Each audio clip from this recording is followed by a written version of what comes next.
How's it going, everyone? Thanks for tuning into this episode of Phil Talk Sports, the first episode of 2020, so a very late Happy New Year to everybody listening. On today's episode, PR52 from the Two Birds and a Third podcast joins me to discuss the college football bowl season, playoffs and national championship, and how the bowl season kind of went this year. Is there too many bowl games? What they could do to maybe tweak things and make it more enjoyable for everybody. And then after that, we will discuss, with us both being diehard Eagles fans, the Philadelphia Eagles season that, of course, was ended by Seattle about 2 weeks ago now, I guess it would be. The hit on Carson Wentz by Clowney, we get into that, we discuss that a little bit, and where the Eagles could go from here. So after all that, so with all that being said, guys, we're going to jump right into this. Thank you all for listening, and enjoy. Joining me now, I know him as Hank, you know him as PR52. Man, what's going on? Happy New Year. How you been? Pretty good. How about you? Pretty good, just the one sad thing is football, at least college football is completely over, and we only got a few weeks left of the NFL, so I guess we got to enjoy it while we can. Oh, yeah, truly. I mean, the thing is, ever since I really started watching college football, it's basically the gift that keeps on giving, and then it lasts for about 6 months. So you think to yourself, or not 6 months, but 4 or 5 months. Right. You think to yourself, oh, this season, it's only about 17 or 18 or 19 weeks. It's not long at all, but if you think about it, it's actually pretty long. I mean, when I first started getting into football, it was the NFL first, and I always thought, there's just too much teams in college and too much to follow, but really, if you love the NFL, college is just that and then some, because it gives you that much more to look forward to. Obviously, it helps if you have a team, either you went there or you have ties to it, which we both have. Mm-hmm. But even, even people that don't, they find a team to latch on to, whether it be just local or their dad went there or whatever it is. So, people find rooting interest in college either way, I think. Or you have multiple teams. I mean, I don't claim to have multiple teams, but I have certain teams that I'll root for in certain conferences. Obviously, I'll root for Arizona.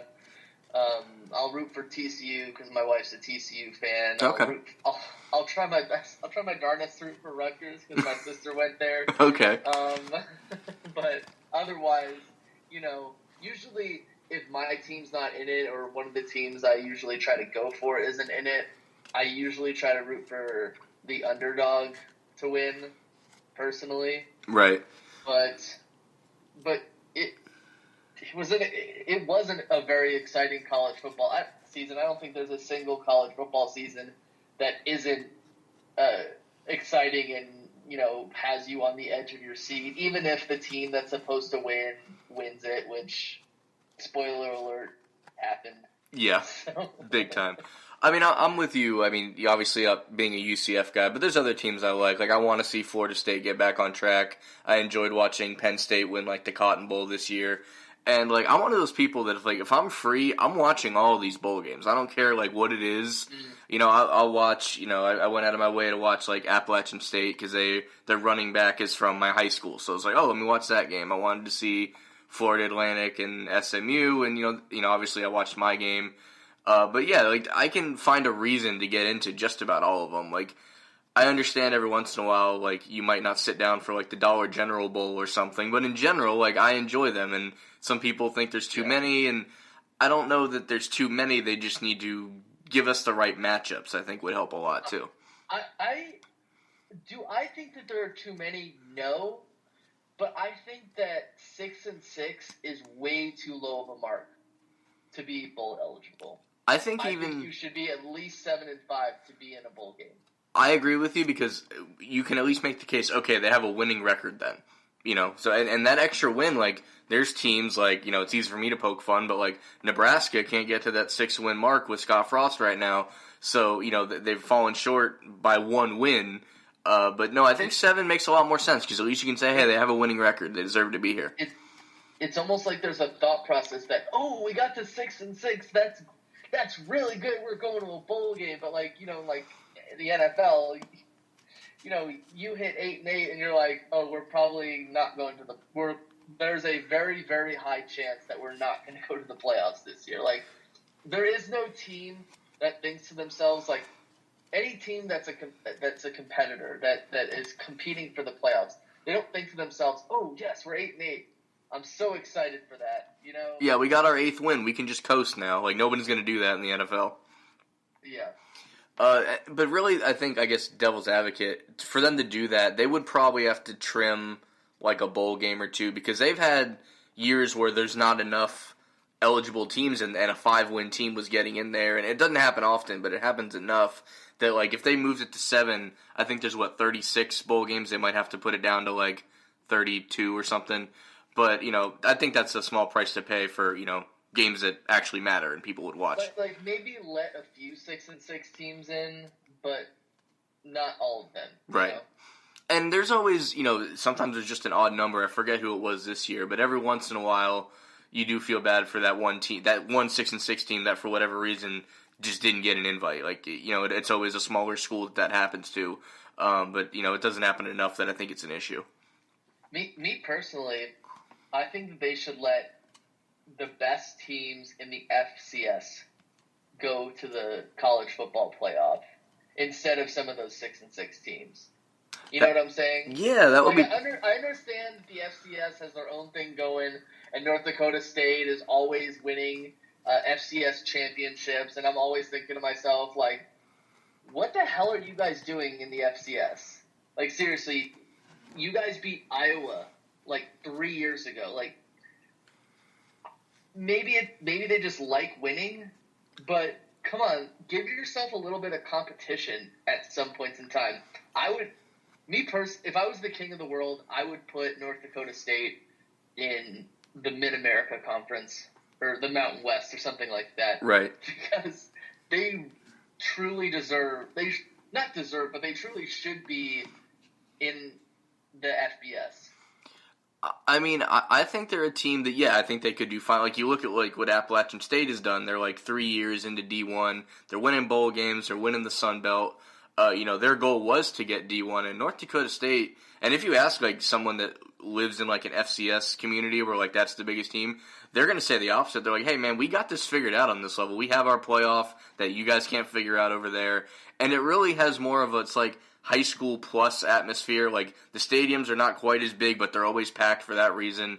And they might just be really content. I mean, they're making as much money as they would if they, were in the Mid-American and winning the Sun Bowl or something by winning these championships. So I think, like, I agree, like, the sportsman in me would say, like, hey, you guys are clearly good enough to get to this level. But I feel like if you really sat down with, like, a higher up in that program, they're like, no, we're good dominating at this level. Like, it reminds me of, back in the 90s when Youngstown State was the one winning everything, and they came dangerously close to going D1, and they just decided, there's a lot of other schools in Ohio that, we're better off just staking our claim in the FCS level, which worked out good because they're struggling now on the FCS level, so just imagine where they would be, if they did go D1. So really it is a give and take. I could see them having success back to North Dakota State. And even like South Dakota, James Madison, that top echelon would probably do fine in D1, but they might just be content where they are.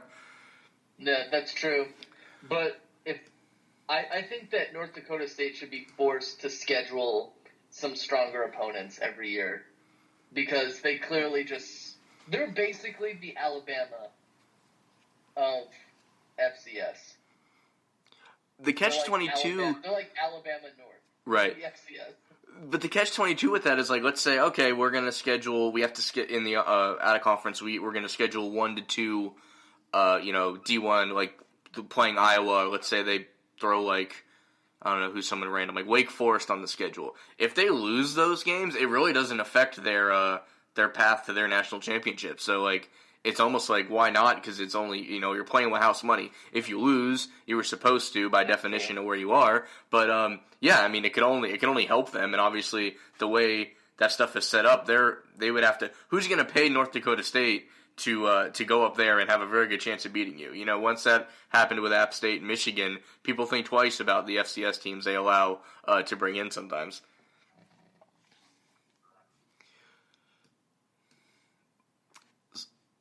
So what would you say, you watched a good amount of bowl games, other than the playoff, because we'll get to that, did any of them stick out to you that you enjoyed over others?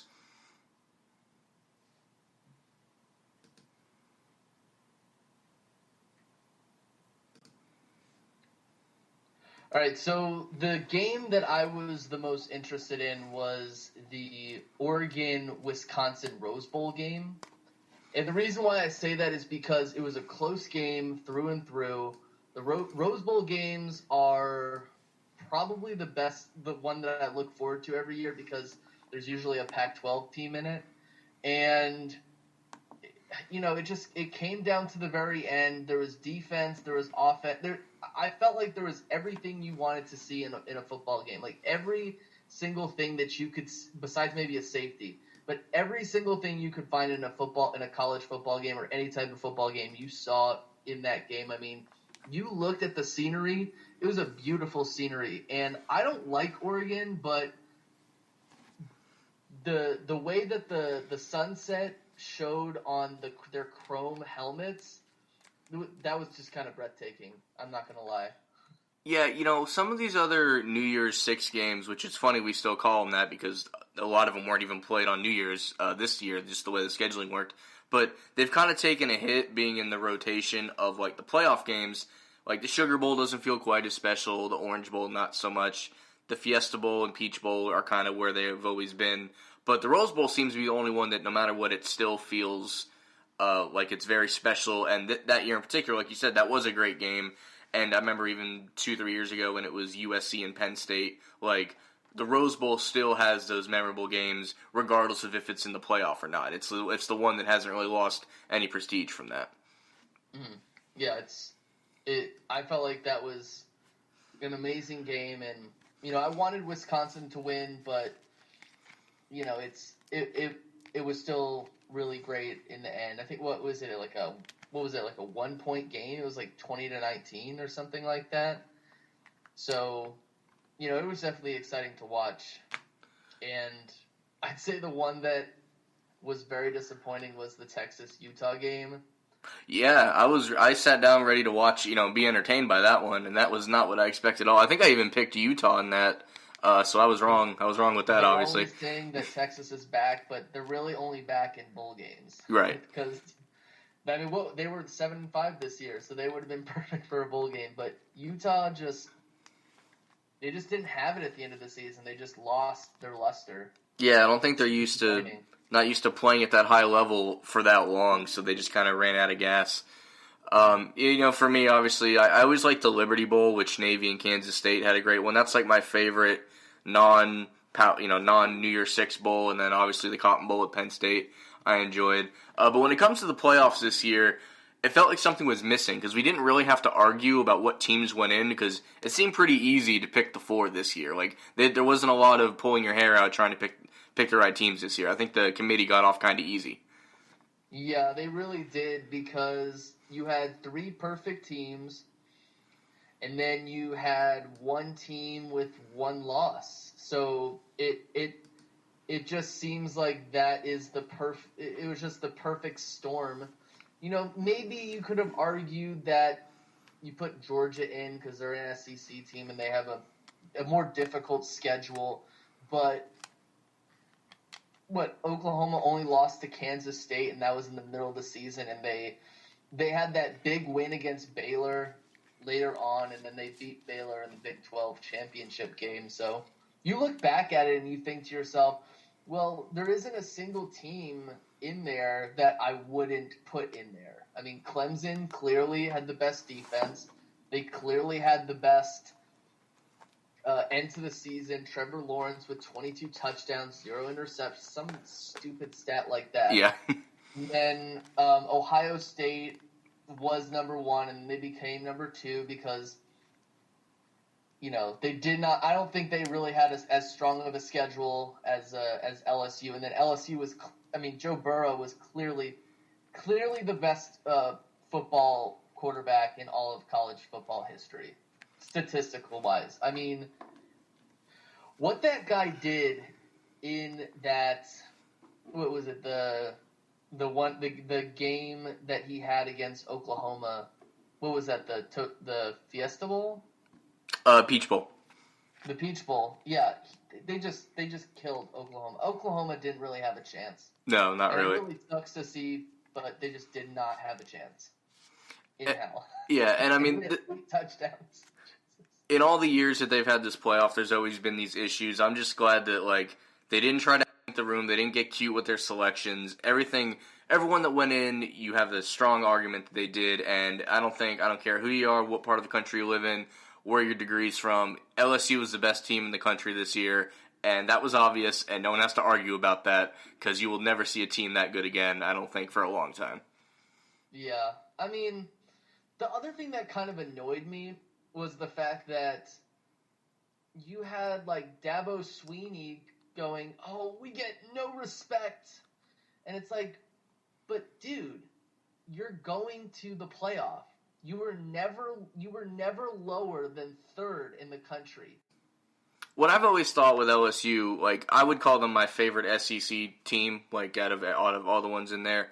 But for so many years, like, you know, they have these great receivers and defensive backs and linebackers, and their front line's usually pretty good. But they have always whiffed on the quarterback position. Like, they just have a guy in there surrounded by all this great talent, and it's never really worked. And granted, they got Joe Burrow through the transfer portal, so it's like they didn't exactly hit it out of the park. If anything, they got lucky that they were able to get one. But that's all it took. Like, you get an actual 5-star quarterback talent level guy that it actually pans out, and he's as good as advertised. And look what happened. So it took LSU, not since, I mean, even when they won the championship in like 2007, it was just Matt Flynn. It was not this unbelievable quarterback. So it's amazing that LSU finally gets the quarterback position right, and look what happens. I mean, they also had Jamarcus Russell. But, I mean, how low does Nebraska have to feel by saying, we had a guy who was better than Joe Burrow? You know I would have to say that's easily Scott Frost's second worst decision of his life, at least recently. Right. Yeah. So we'll see how things go with that. They just fired the offensive coordinator too at Nebraska earlier today, so they'll be looking to not the defensive coordinator who's given up like 30 points a game, but the offense. Which oddly enough, Scott Frost calls all the plays, but still fired his offensive coordinator for lack of production. So it's just funny how that stuff works out. It is what it is. Yeah. So we'll make the switch here to the NFL now. We can talk about our beloved Birds a little bit. So there's really like a tale of two. There's what happened in the playoffs and really the journey to get there. And I really have nothing negative to say about anything that happened in the season with Carson Wentz, the way he played, with the lack of options on offense. Like, we found Greg Ward. It turns out he's going to be, a viable option in the future. But it's basically him. We finally found him. He's only been on the practice squad for like 2.5 years. But, you got him, you got the tight ends, and that was enough. I mean, Carson Wentz, 27 touchdowns, 7 interceptions. I was really proud of, like, not every year, like, sometimes winning the division is like, oh, we're NFC East champs. Cool. But this year, like, I really felt proud that happened. Because to do it with this team and this depleted roster, like, I truly felt pride that they were able to do that. Yeah. I mean, I'm proud of it, too. I was one of those people who thought to themselves, well, if we don't win the division, at least we'll fire Mike Groh. Which ended up happening anyway. There you go. I do have a few issues with how Carson Wentz played at certain points in time. I'm actually going to release a video kind of reviewing his season, kind of like a commentary video with footage over over my voiceover. But I think the one thing that Carson Wentz did that really impressed me was the fact that mid-season, in my opinion, was his lowest point as a professional quarterback. You could look at his injuries and how he tore his ACL and how he had to come back, because the New England game and the Seattle game, back-to-back, those two games were the worst two games I've ever seen Carson Wentz play in my career. Like, when it's something about Seattle that just makes the Eagles play really, really bad, because it's not just Carson that has a hard time playing in Seattle. This whole franchise has trouble playing in Seattle. Oh, it's always been that way. Like, even in the McNabb years when they had, like, Hasselbeck, they'd find a way to beat us. Like, it's always been a tough thing with Seattle. I don't even think McNabb ever lost to Seattle. He was injured in both games. Yeah, he had to play you're right. One game with Cobb and one game with Feely. Right. But when he played that Seattle game, when he missed Sanders on that throw, when he was taking unnecessary hits, when he threw that interception that was intended for Zach Ertz, I had to say right now that while I support the guy, and while I will always support the guy, that I can't come out and say it's because we don't have good players around him. It's not because of the roster, because he was missing easy passes.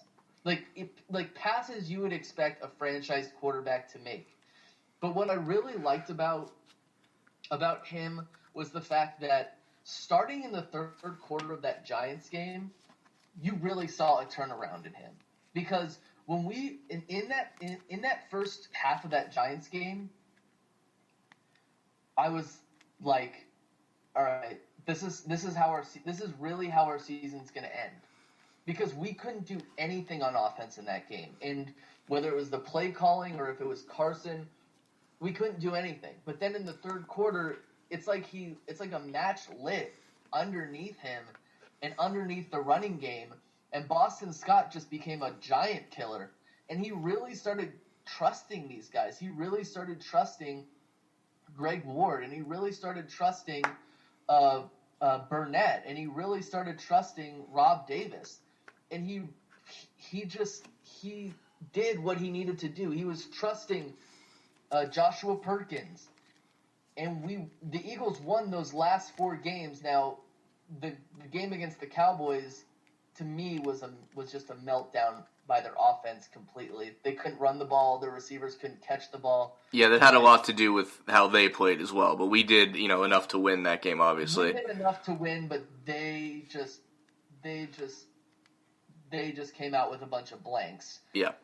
But the thing that I liked about him is the fact that there were a lot of things that people said that he couldn't do. They said he couldn't play a 16-game season. He played a 16-game season again. They said he couldn't win a comeback game. He won 2 comeback games.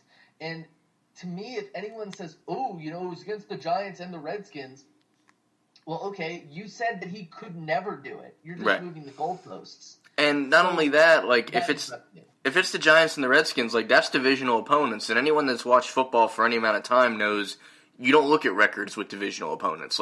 Things are always a little different there. So, if anything, those are the teams I want him to prove he can have a comeback game against. Yeah, I mean, the Patriots lost to the Dolphins this year at home.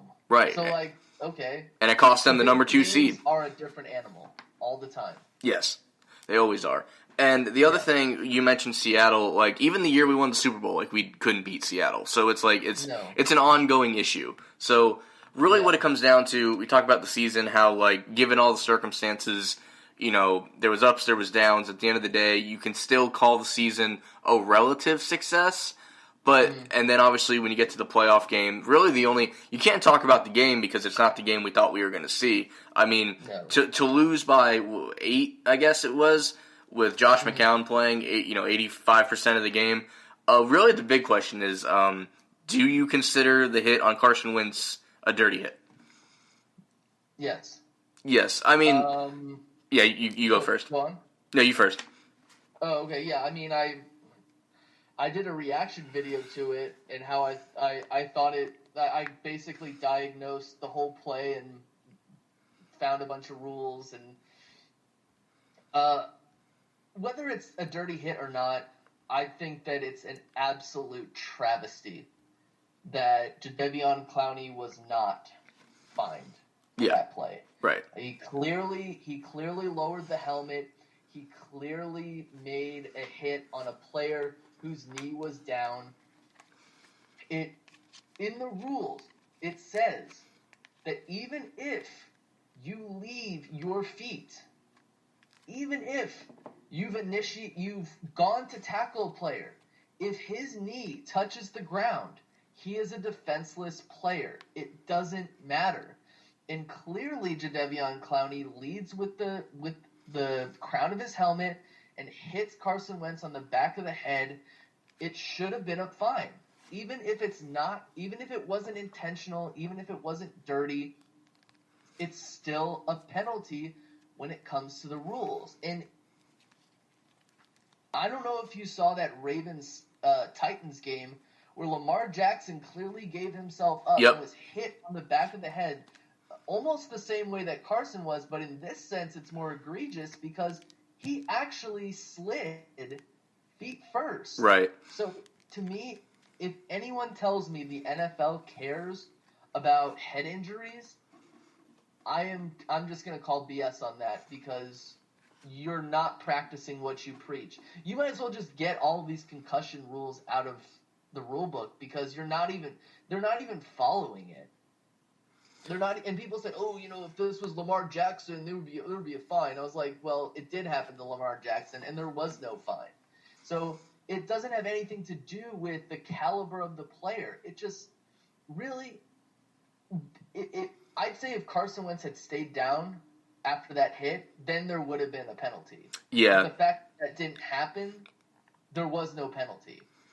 So yes, I do believe that it was a dirty hit, and it should have been a penalty.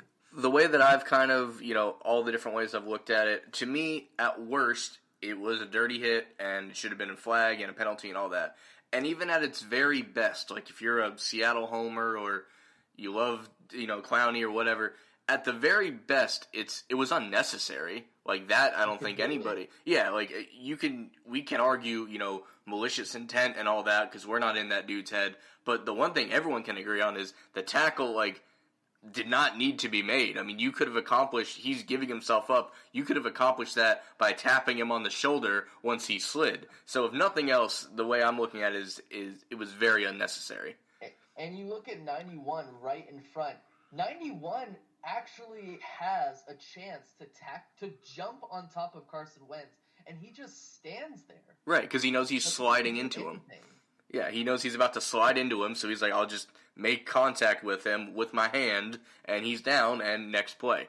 And, I mean, given what the score was and everything, it's easy to say, to sit here after the fact and be like, oh, if Carson didn't get hurt, we win that game. Maybe we do, maybe we don't, but obviously, and that has no comments on, Josh McCown. He did what he could, at his age, and he was essentially ACL. Yeah, he tore an ACL, and, I mean, he was basically a coach with shoulder pads this year. He did a lot of great stuff, I think, for Carson and bringing these new guys in because he's used to being on rosters where, there's talent coming in and out. So, I do appreciate everything he did, and if he does hang him up, I'd love to see him come back as a quarterback coach or something or another because, he's a great football mind. So that's definitely something I'd want to see. So, real quick before we get out of here, moving forward, is it just as simple as, getting wide receiver depth, no injuries, maybe getting young guys in there, or is it deeper than that to get this team back where it needs to go?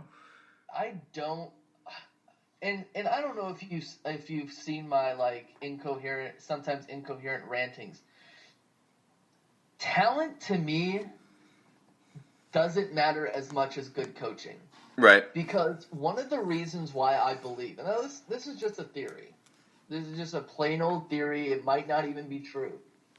In my personal opinion, the reason why our receivers were so bad this year to start the season, I think that the reason why Arcega-Whiteside and what's his name? Not Hank Basket. Matt Collins. Matt Collins, yeah.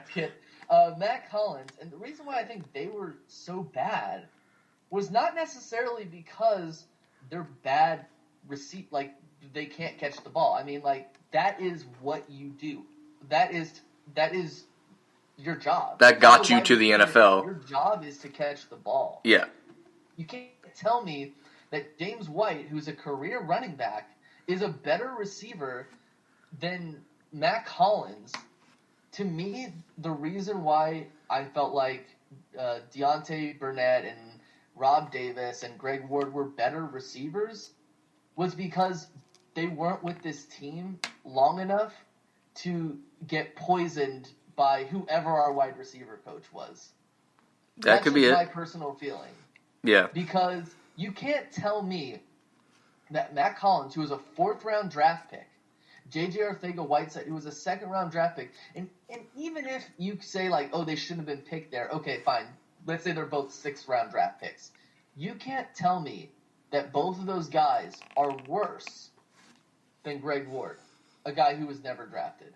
And wasn't a receiver either. You can't tell me that they're worse than two other guys who were never drafted. You can't tell me that because I won't believe that. To me, it has everything to do with coaching, and I'm hoping we go out and we get ourselves a better, maybe we draft a wide receiver. Maybe we need a wide receiver with more talent. But we definitely need to get the coaching staff a lot of flack on the medical staff, but the medical staff doesn't do anything with injuries. I'd say it has more to do with strength and conditioning, but when it all comes down to it, is a strength and conditioning staff going to be the reason why your player doesn't break his arm or get a concussion or get a stinger? Right. Yeah. Well, a lot of these injuries are they're just bad luck. Yeah, I mean, because going into next year, let's say, Alshon's in better health, Deshaun Jackson's back, whatever the hell is going on with Nelson Aguilar, who might not even be back. Obviously somebody's in that role that isn't regressing or whatever, and things can be. The reason I'm not upset with the state of the team right now is everything I see is not easily fixable, but it's very plausible that it can be fixed. You're not sitting there oh, what is the issue here? We see what the issue is, and it's very fixable, and I think that's why things are okay. And the other thing is, if you have an injury that requires surgery, get surgery. Okay? Don't stop the medical staff from knowing what your injury is. If you have a concussion, report the concussion. If you have pain, report the pain. Because I would rather have this season kind of taught me, I would rather have backups playing certain positions if starters are injured. Right. Because if Deshaun Jackson had gotten surgery week 2, he would have been back already. Right. And everything would have been completely different. No doubt in my mind, I think this team could have been an 11-5 football team if Deshaun Jackson had been smart and taken surgery. That's true. I mean, he refused. He refused. And then when he came back, when he was cleared by his own medical staff, he lasted 5 plays. He tore his ab right off the bone. Yeah. So I think the other thing is, I know a lot of people say don't trust this medical staff. But trust the medical staff, because if they don't know that you are injured, they can't help you. Yeah, and the other thing is it's not it's not 1986 anymore. People don't really even applaud playing through pain and toughing it out, because like you said, I'd rather have a backup playing that's healthy than a starter that's banged up to the point that a starter at 85% is a backup anyway. So you might as well let the dude that can go out there and let it loose. And like you said, if you need the attention, you get it. It's a different era.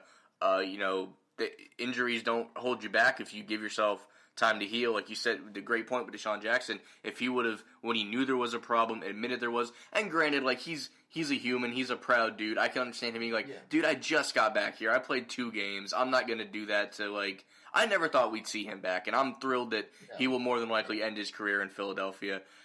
And I do think there was a little bit, and I can't blame him for that, a little bit of, I just got here. I'm not going to go on IR or I played 2 games, so everything you said I totally agree with, but when you add the human element into it, his issue in particular, I could see why it went where it is, and hopefully he has a great bounce back year next year, so we'll see how that goes. Mm-hmm. Yeah, I mean I hope so too, because I wanted Deshaun Jackson back, and it's just the hindsight is 20/20, and you're just oh, if he only did that, but you just remember that this isn't Madden, this is real life. Exactly, and I think that's a great point to end on there. So Hank, I appreciate you stopping by, and maybe I'll have you on again closer to draft time. Sound good? Yeah, for sure, and we should definitely have you on as well. Yeah, I'm down whenever. Because you share a lot of good insight. Well, so do you, and that's why this works. And that's why we've been friends as long as we have. So everyone, check out Hank and his crew, 2 Birds and a Third, and also his videos, PR52. I'm looking forward to that Carson Wentz season recap that you were talking about. So I'll definitely check that out. Thanks for stopping by, man. I appreciate it. All right, and that's going to just about wrap up the first episode of 2020. I want to thank Hank again for stopping by, talking some college football and some Philadelphia Eagles. Definitely forgot to plug this before, so go ahead and give him a follow over on Twitter at 2 Birds and a Third. That's their podcast account, but like 90% of the time it's Hank that's on it. So definitely give him a follow, and I appreciate him stopping by. I should have another episode out probably in February sometime. I'm hoping to do at least one a month. That's my goal for 2020 is definitely do one once a month, if not more. And speaking of more, I'm also working on a second separate podcast with a different group of people. If you follow me on Twitter or Instagram, you might have an idea what that is already, but I think by my February podcast, I'll have plenty of information on that one to share and let you guys know what's going on there. But other than that, I think it's about time to get out of here, so I want to thank you all for listening to this. And if you haven't already, give me a follow on Twitter at PhilTalkSports, as well as my YouTube channel with the same name, where you can catch all these episodes, as well as past ones. I also do a little bit of gaming on there. So go ahead and give me a follow on both of those, and I thank you all for listening, and I'll see you next time.